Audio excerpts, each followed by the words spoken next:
Welcome back to another episode of our 2020 Guide to Divinity Original Sin 2, the Definitive Edition.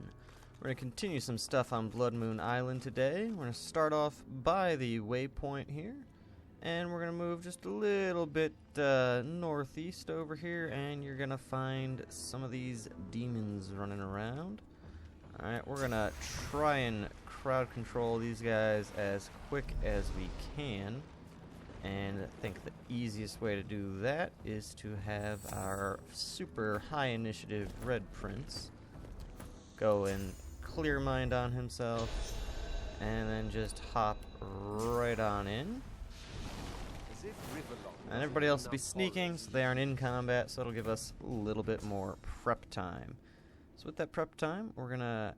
why does this power memorize? We're gonna unmemorize some skills over here and make room for we're gonna go back to chain lightning, I think. Alright, or we could do thunderstorm, but honestly I just don't feel like draining source out of every corpse in the world to get our source back after every use. So we're gonna go with chain lightning and just have to pop one extra source point. So we're gonna just start off having these guys separated so they don't have to group up. We're gonna make all those guys wet there. We're gonna have Red Prince find the ones with a little bit more. There we go, these two guys. A little bit more magic armor than the rest. And we're gonna have him try to knock down their magic armor a bit. So they have negative air resistance, so we're gonna use that by using our static cloud arrows right there. Alright, so they dropped down a little bit. That should allow Pyramus with the high ground and everything else here. That should, there we go, stun all of them. Alright, and then we're just gonna have Red Prince finish this guy off right there. We didn't even need Beast. Beast is still sneaking over here. Alright. No, they were only... oh, they were level 15? I thought they were 14. Alright, well, still. You know, we've been fighting things lower level than us the majority of the game because of the order we've been doing stuff. Make it nice and easy. So it's just nice when things at our level are still really easy to kill.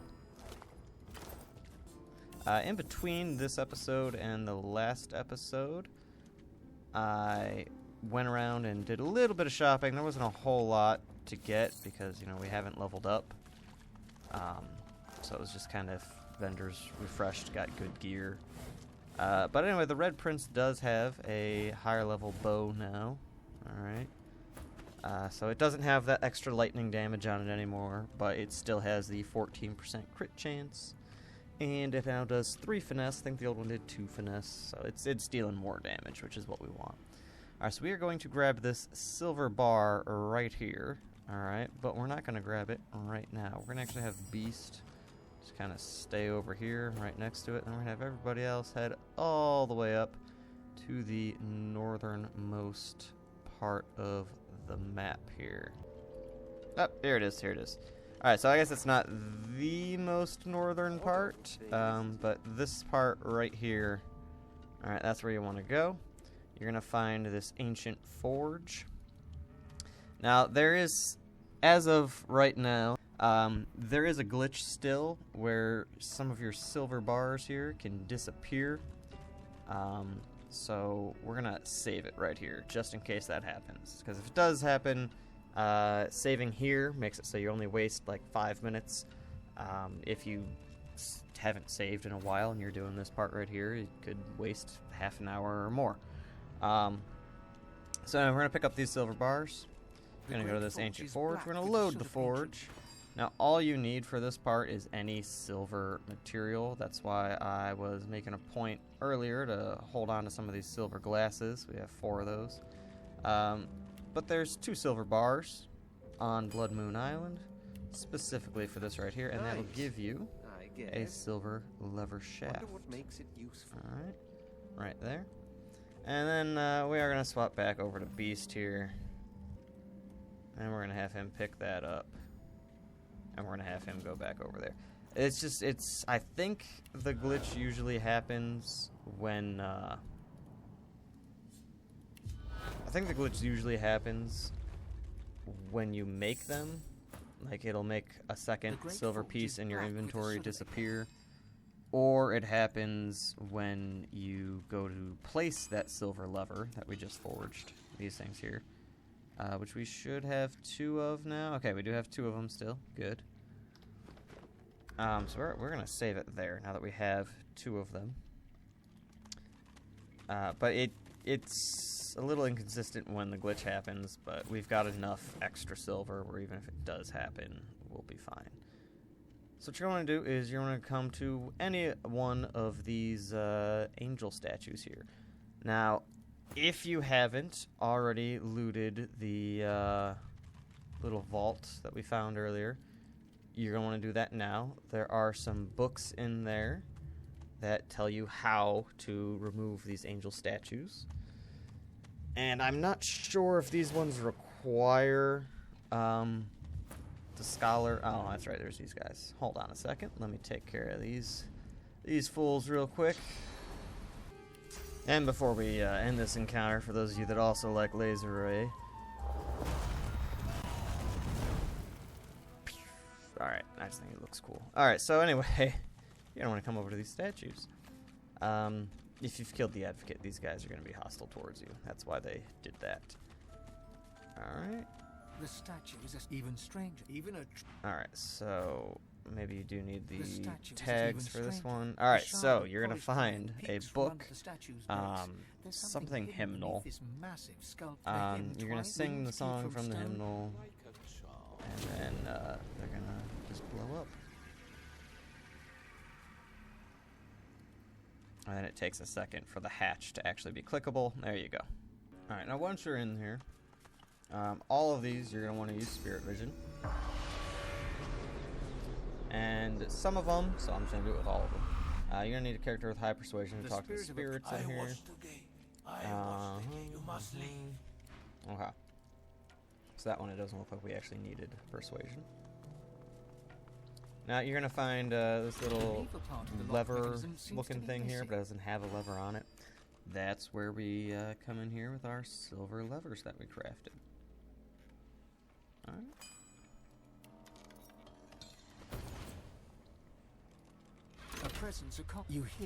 Now all of these rooms that are set up like this, they're all pretty dangerous.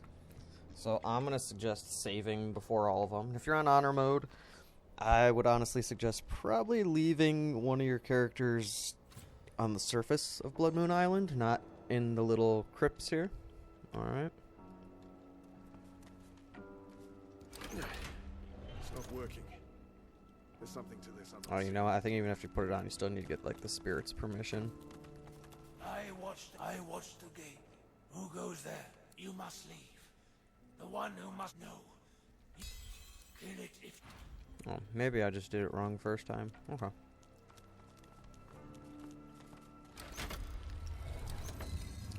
I don't know if consuming their source works or not. I feel like that might backfire and just not let you do it.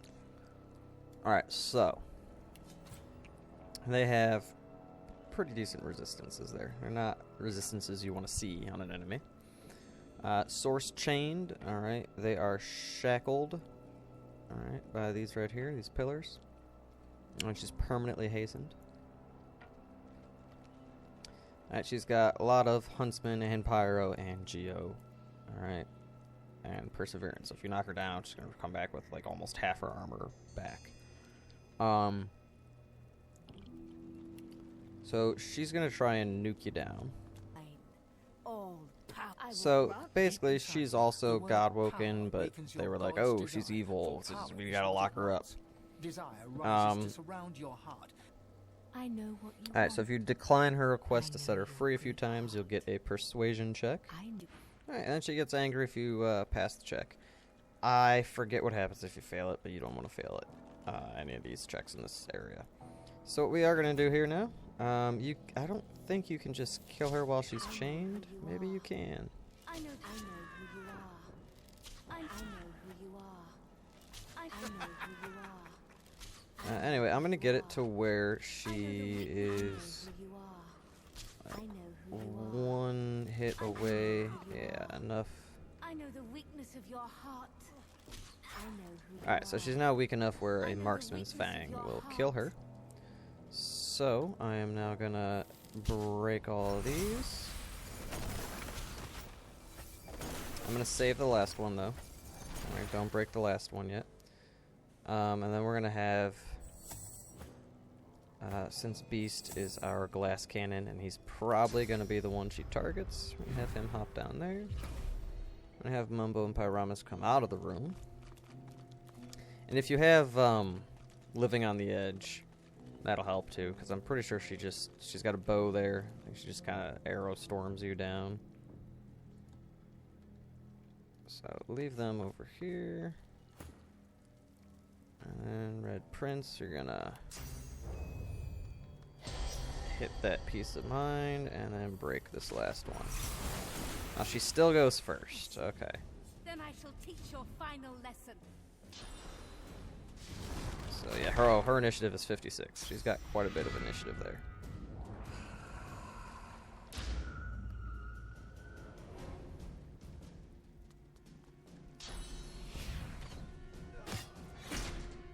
Ooh, Bullion Beast. Really? I thought she was gonna nuke. Okay, well, there you go. Alright, so if you don't leave your group all bunched up and she doesn't nuke them down with Arrow Storm, she is the easiest encounter in these little crypts. You can talk to the spirit, he'll leave. Alright, and then we're gonna head back up and go into one of the other crypts. Alright, so on your map here, you know, I thought they showed where the other ones were. Not 100% sure, but if you just keep making circles around, there we go. So we got another statue right over here, and the last one is going to be up here. So they're kind of centered around, you know, from where the Advocate initially spawned. You go straight up. Alright, and then they're kind of just centered around that point. Alright. So again, you're going to need your character who's read that hymnal, and it'll bust that open. Alright, so in this next crypt here, I can never remember the order of these crypts. Alright, this one isn't actually bad at all. We got the levers already made. That's right, you still gotta, I always forget about that. You still gotta use Spirit Vision and talk to the spirit guarding the crypt. Ask about the child, is there a cure? Say that nobody sent you. Ask him if he's aware he's dead. Blah, blah, blah, blah. You want help? You don't know what you're doing, but you do your best. And agree to take her with you. Alright, so this trapped demon spirit thing, it's a little girl. She got possessed by a demon. And yeah, you're gonna actually bring her with you on the Lady Vengeance. Her cat Buttons is super protective. If you have a persuasion check, the cat will let you through. You can try to talk to the little girl. She doesn't really respond to anything though. And same as before, you're just gonna break the pillars that are chaining them.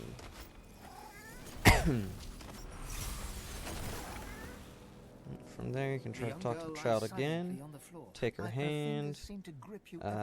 Any of those will work as long. I don't know which one's easiest, but if you've got like 5 or 6 persuasion, it'll work. And then just send her over to the Lady Vengeance. You get experience, so she is gonna now go with you on Lady Vengeance. I can still smell her. And then the cat does eventually catch up to her on the Lady Vengeance, I think. Not 100% sure on that one. Anyway, that one is not over yet. It doesn't end until Act 4. But for this part of the game, that is the easiest one. It is really just the last one here we're going to do. That's really a pain. It is the one right in the middle.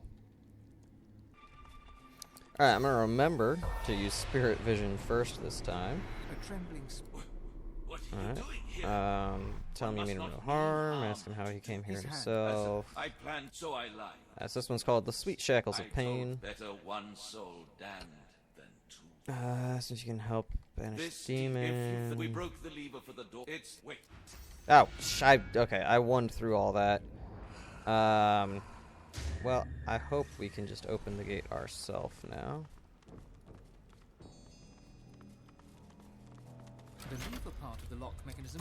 Alright, so we should have that lever that we made. Yes. Alright. Alright, so yeah, if you consume the spirit source, you can just pull on that yourself. Now, there are some torn diary pages scattered around here. You can read those.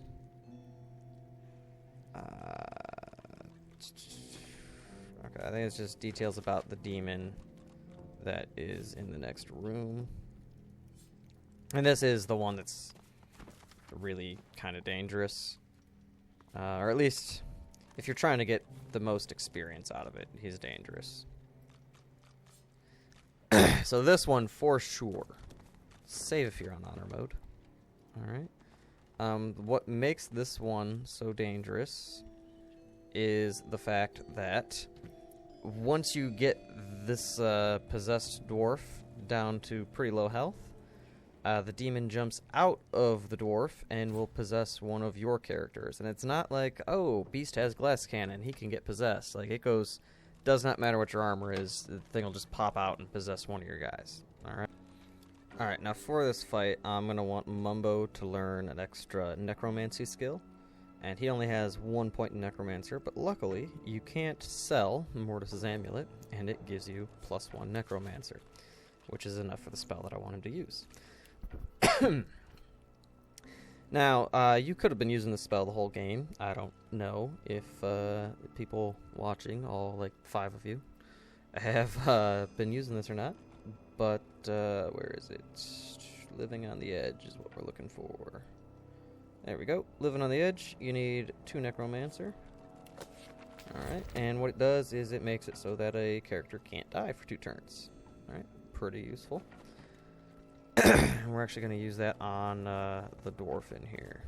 Alright, so we don't want to kill this dwarf.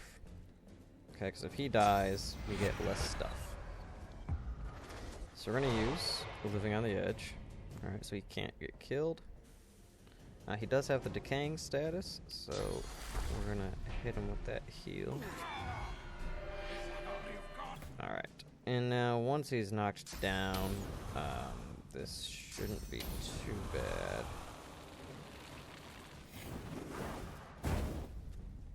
Yeah, the main thing is, once he gets down to 10% health, the demon that's possessing him will hop out of him.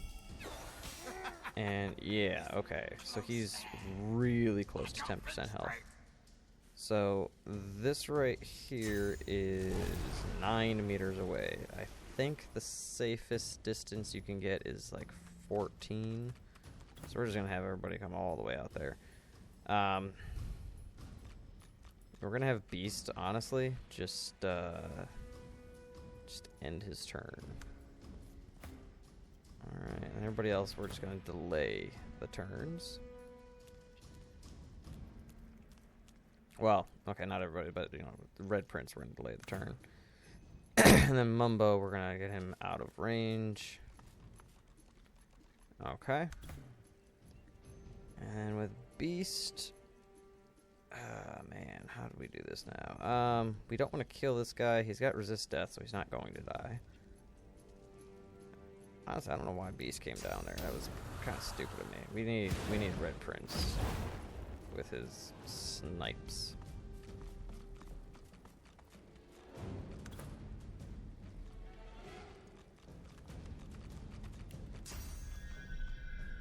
So we need something like that.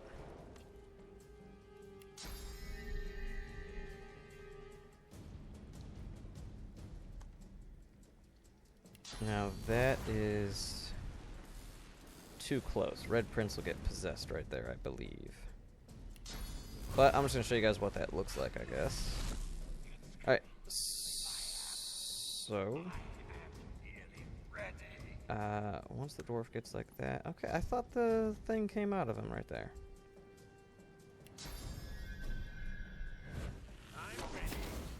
There we go, okay.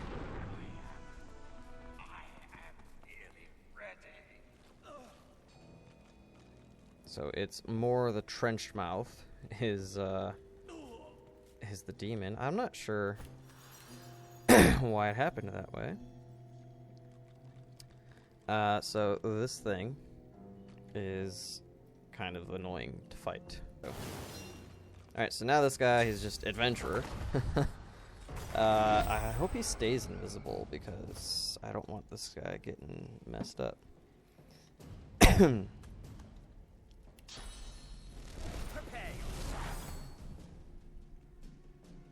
So, yeah, Red Prince now has demonic invasion on him. So, we need to kill him. Which is unfortunate.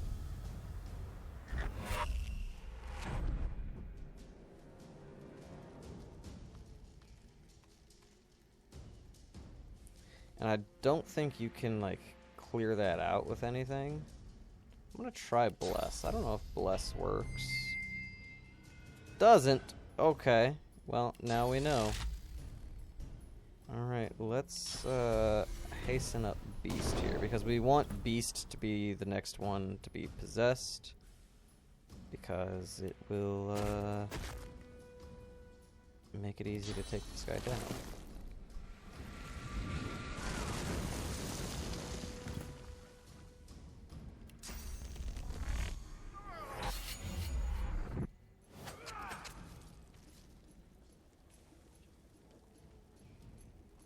Alright, so now he's got atrophy and he's entangled, so as the Red Prince, that's pretty well neutralizing him. I sense something nearby.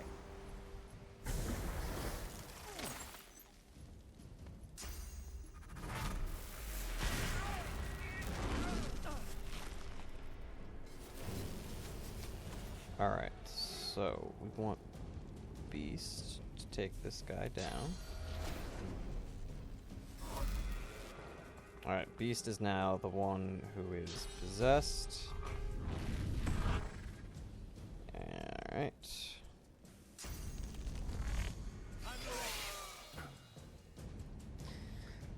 Yeah, so you also want to make sure that your Blood Rose person isn't the one getting possessed. So he's just going to possess the first one to attack him once the demon is out. Pretty much how it works. Now what I'm going to do is I'm going to delay Pyramus's turn, and then Mumbo is going to revive the Red Prince.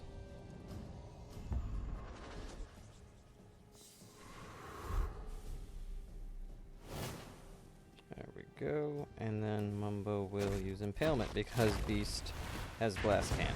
So that will cripple him, keep him in place there. Then we're gonna nether swap the adventurer down there with the Red Prince. Make sure he stays out of that distance. And then I'm just gonna hit Mumbo with that so he isn't chilled, because that's kind of annoying me.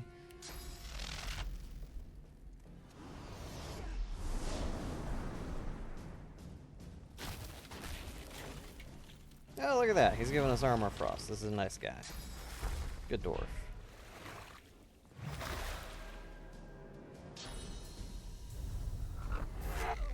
Okay, I thought he was going to teleport him up here.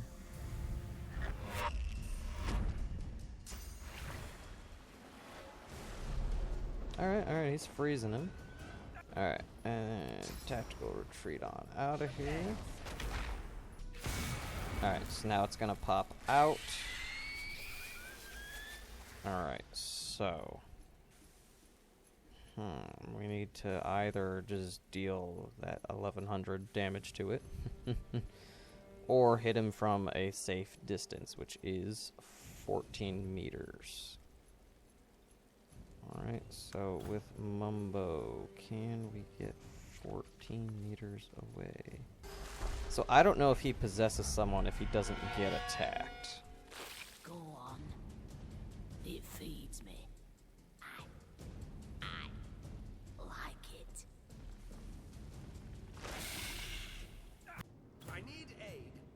Alright, so that madness can be cured by peace of mind. I'm hoping peace of mind makes him go ahead of this thing. 37 initiative, I think that'll work now. Yeah, if Pyramus hits him, then he's gonna possess Pyramus, so let's just get him out of here. Another quick note is if you have summoning, the summoned creatures cannot be possessed. Oh, yeah, that's a, yeah, we're gonna do that actually then. No, I just had an idea. We're gonna have Beast spam a bunch of totems and have those kill him. Because I think that that'll work. Alright, apparently Beast can see over there. And if we unequip that, then we can use our totem scrolls for 1 AP.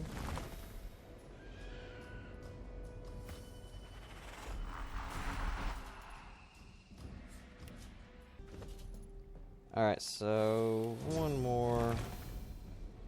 Ah, it's a wood totem. Didn't get it on the blood there. Okay.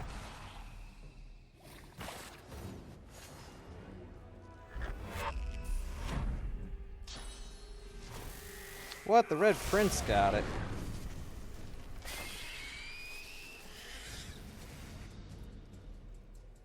Alright, 500 HP. I don't know if Nether Swap will make him possess me or not. I don't want to risk it with Mumbo. Turn him into a chicken. Glory is mine. Can he possess me when he's a chicken? So the main strategy here is keep getting 2 characters possessed back and forth. Don't bother giving them armor or something so they're easy to kill. Then just keep re-killing your same 2 party members, and in between you gotta deal some damage to this guy. And eventually he should drop. Yeah, okay. So we did kill him, but then he possessed Red Prince. Oh man, this is why you want to keep these guys easy to kill. I need aid.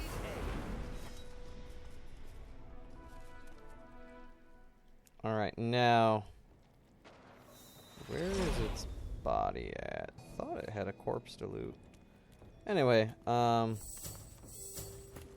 yeah, so that one is a little tricky, and if you don't know how the mechanics work, where it possesses the last thing to hit it, then you could have a whole team wipe on your hands, and it's not good. Alright, so talk to this guy, though. Moves his jaw. I think the order, like the way that I ended up killing him and then getting possessed, I think it messed up the quest reward setup here, because this guy should have a different dialogue, but he doesn't.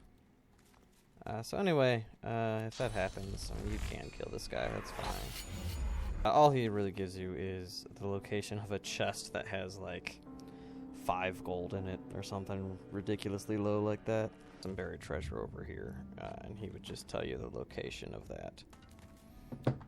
Alright, so if you come down here by these graves, right there on the map, you should be able to find that dwarf's treasure. Not much of a landlubber, but sometimes I get. There we go.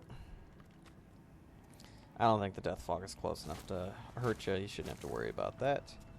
But yeah, the treasure that dwarf had was 12 gold. Not a whole lot. And now the last thing we're going to do on Blood Moon Island is come up here, I believe. Maybe it's a little bit farther west. Yeah, okay, it's actually like straight up from where that buried treasure is. You come straight up here, you're going to see some more demons patrolling around the area. So what I'm going to do is send Beast in first while he's sneaking. That way he can have them all kind of look in the opposite direction, and then the other 3 party members can hop in where I want them to. So, Beast is gonna go right there, and then he's gonna hop over there.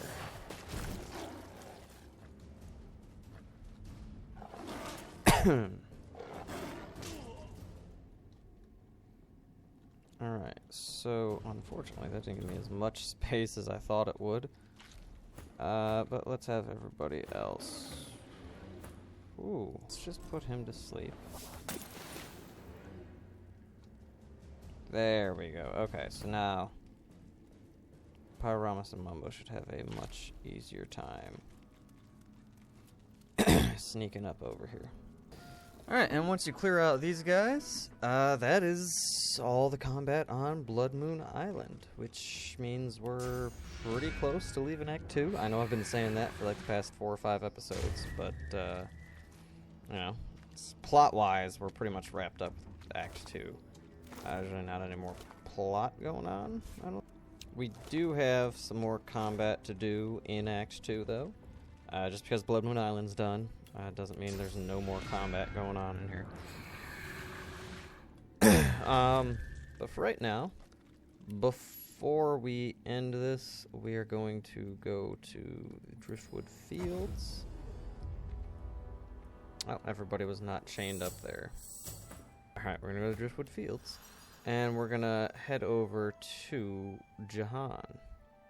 You could also go to Cloisterwood and then go to Jahan. They're about... The 2 waypoints are about the same distance from him. Now, if you have Losa in your party, he's going to try and get the demon out of Losa's head right here. He will fail. Spoiler alert. I realize spoiler alert after the spoiler doesn't help much, but you know. And if you don't have Losa in your party, then he just teaches you some source abilities. So tell him the good news. The Advocate is dead. You killed him yourself. And now you can won your way through from that point. So he teaches you how to channel source by sucking it out of demons, basically. And then he gives you the Awaken Inner Demon skill book. Now, he gives you, Summon Inner Demon skill book. I've been running through stuff and not explaining it. He only gives you that skill book if you already have 3 source points when you talk to him, I believe. And then he's talking about how the Advocate was nothing compared to his master, and Jahan wants to go fight the master. But he doesn't want you to go fight him. He's gonna hunt him down. And then you can tell him, that's when you would talk to the tree, and the tree would tell you the doctor is the Adra Malik demon. So you tell him the doctor is the demon and his real name. Alright, and you get a quest reward. And then that's it. Now, if you want to kill Jahan, that is an option. He is, even at this point, he's still a very difficult boss fight. Alright, I mean, he's got, let's see what he's got. Permanent Clear Mind. Alright, so +5 to his main stats, and then +11 to his wits, +20 accuracy. He's going to be hitting you. He's got a lot of resistance to everything. Alright, he's got a lot of armor to everything. So you would want to probably take him down physical attacks, though. He's got Walk It Off, meaning if you get him on a status effect, it's only going to last 1 turn. Savage Sortilege, he can crit on you with his spells, which, you know, makes him kill you quickly. 68 initiative, pretty hard to beat. He's got 10 on Pyro, Hydro, Arrow, Geo, and then 6 on Necro. So he is going to be dealing a lot of damage, and he's very hard to kill. There is a couple, there's a pair of easy kill tactics for him. If you remember over here in the Cloisterwood, there's some lava. You can just drop lava on him. That'll kill him. And if you remember over here by the ferryman, I think I'm going the wrong way because it's not letting me move the camera. Over here by the ferryman, there was some death fog, and we didn't clear out all of it. We left a little bit there. You can, and I think you can even get some of this stuff here and move it over. But you can also drop Death Fog on him, and that will kill him as well. If you fought an ag, there's lava over there too you can use. So there are a couple of easy, quick ways to kill him. You can also just kill him legitimately, just fight him. That one's going to be a lot harder, take a little bit more prep time. It's going to be rough. But you could do that too. Alright, so we're going to end the episode there. Next time, there's not a whole lot to do. Most of it is elf-related stuff. So we still have this elven artifact chest that's been highlighted on our map for a while now. So we're going to go explore this area, which we've explored around this area, but we haven't actually gone down in there yet. There's a couple of unique items in there. There's some level 14 enemies to fight. It's not a big part of the act. I usually forget about it, but we're going to do that. Over here, we still have that elven ritual to do. We're 2 levels higher than that, so we can get through that pretty easy. We're gonna, of course, just murder hobo, get rid of all the elves over there, rob them, and then kill them. Probably let them restock in between. Then that's about it. There's one quest in Driftwood we haven't done yet, but that should be it. So we got some elf stuff there, some elf stuff here, and a quest over there. And then we can kill Jahan. Alright, it looks like we're going to hit level 17 before leaving then. So, yeah, maybe we'll wait till 17 and then fight Jahan. He gives a pretty good chunk of experience, but it's not like it's not going to be game-changing. Alright, so I'll see you guys in the next episode.